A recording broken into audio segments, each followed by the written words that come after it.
Hello everyone, this is Gary Gravidor and you are watching the Pageant Lounge.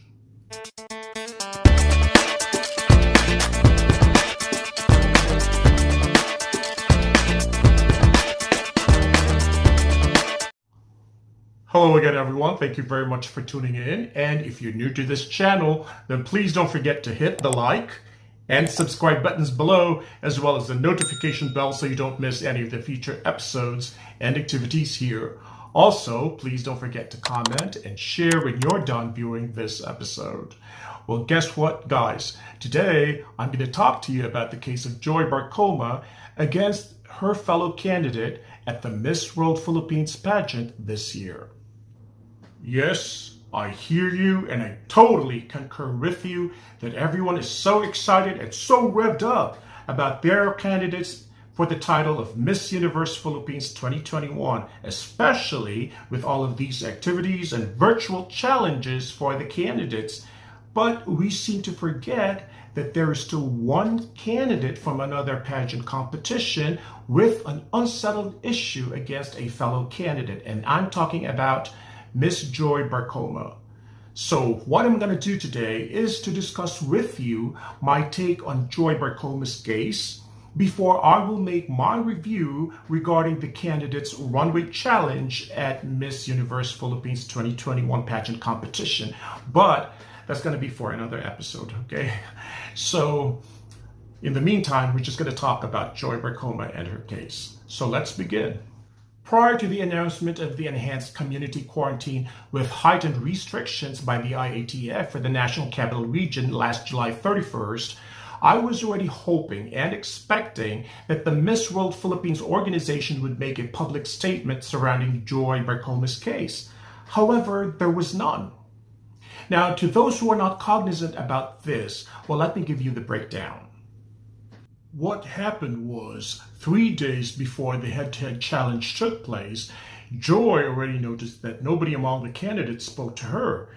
She felt like she was being alienated by everybody, and everybody acted strange, funny, and were bugging.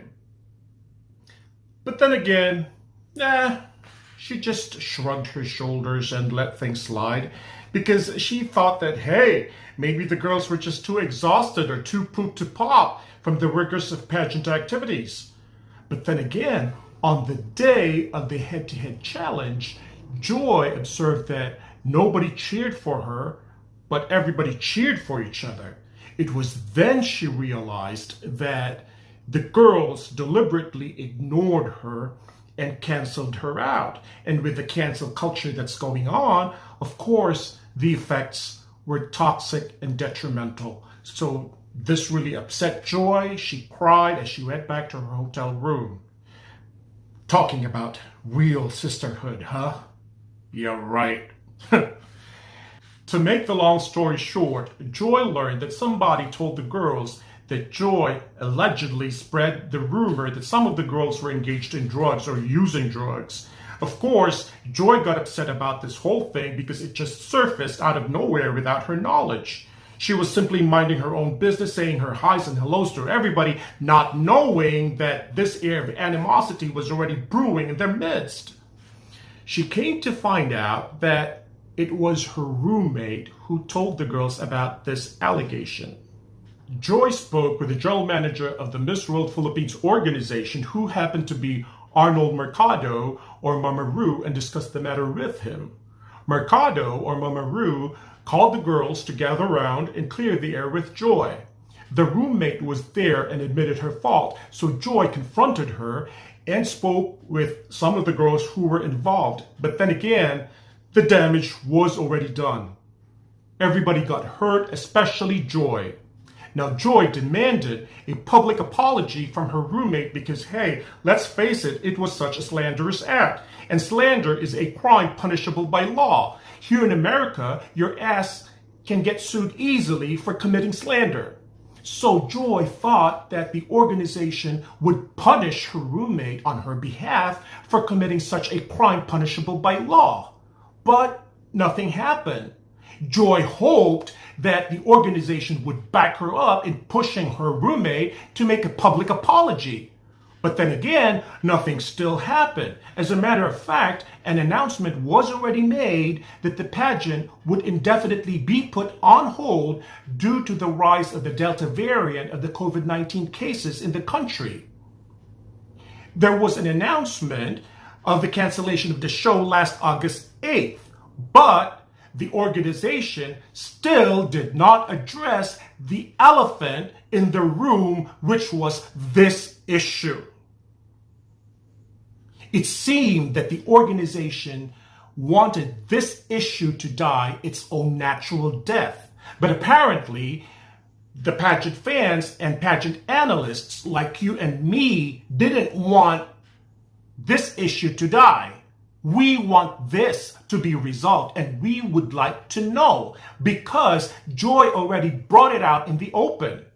So the resolution must also be made out in the open. Yes, I fully understand that the organization right now is stuck between the rock and the hard place. You know why? It's like this. If the organization excused and pardoned the criminal offense committed by this candidate, then the public opinion or the general impression will be that the organization condones the ill behavior of Joy's roommate. And that sends us a message that yes, it is okay for a candidate to ruin somebody else's reputation just to be ahead in the game.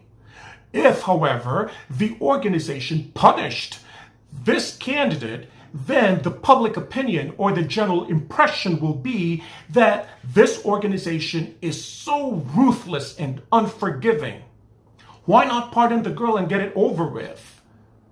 Nobody's perfect anyway, and besides, we are in the midst of a great pandemic where everybody makes a whole lot of sacrifices. This pageant has been postponed 3 times already, so why not excuse the girl? The pageant is almost at its final stretch, so give the girl a break. Give her another chance. Looking at both angles, the organization is now in a difficult dilemma. It's like damn if they do, damn if they don't. So, what is my take on these things? I honestly think that as an organization, Miss World Philippines really needs to put closure on this issue once and for all in public, because their credibility as a pageant organization is at stake. It was pretty obvious that a serious criminal offense was committed. A crime was committed.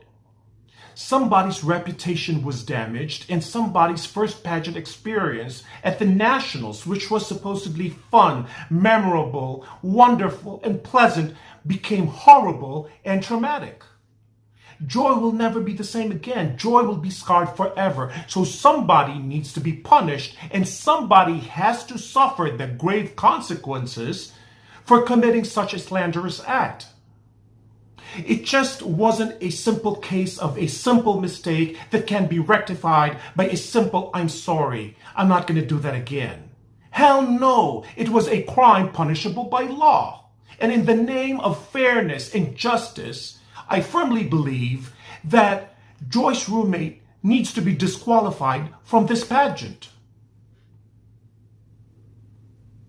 It is not fair that in order to appease everybody and to reach an amicable and amiable resolve, that both Joy and her roommate will be disqualified. No, it's not fair to Joy.